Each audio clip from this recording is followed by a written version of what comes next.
Hi అండి. ఇది నెలగంట రోజు షార్ట్ అండి. వీడియో తీసాను కానీ ఎడిటింగ్ చేయలేదు. నెలగంట రోజు మా నాన్నగారు కల్లాపు వేసి నెలగంట ముగ్గు వేయాలని చెప్పారు. కల్లాపు వేసాను. తడిగా ఉంది.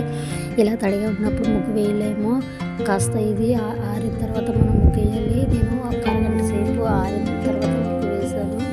ఇలా కల్లాపు వేసుకోవడం వలన పాతకాలంలో అయితే ఇంటి ముందు యాంటీబయాటిక్లా పనిచేసేది.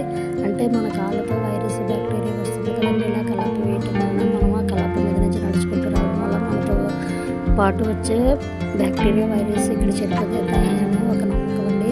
అలాగే పాతకాలంలో అయితే ఇల్లులు కూడా పేడతో అలుక్కునేవారండి. ఇప్పుడైతే గచ్చులు వేరే టైల్స్ అన్నీ వచ్చాయి. కానీ ఒకప్పుడైతే ఇల్లులు నీట్గా పేడతో అలుక్కునే వాళ్ళు, ముగ్గులు అవి వేసుకునేవారు నీట్గా. ఇప్పుడైతే ఆ కల్చర్ ఏమీ లేదండి.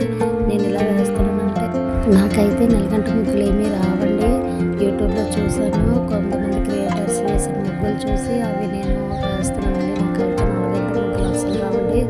చుక్కలు పెట్టి వేసే ముగ్గులు అయితే వేసేస్తాను. కానీ నెలగంట ముగ్గులు ఎలా ఉంటాయో కూడా నాకు తెలియదు. ఎందుకంటే నేను వేరే స్టేట్లో ఉండేదాన్ని, చదువుకునేటప్పుడు హాస్టల్లో ఉండేదాన్ని. అందుకే నాకు ఈ ఫెస్టివల్స్ నెలగంట ఈ ముగ్గులు అసలు ఏమీ తెలియదు.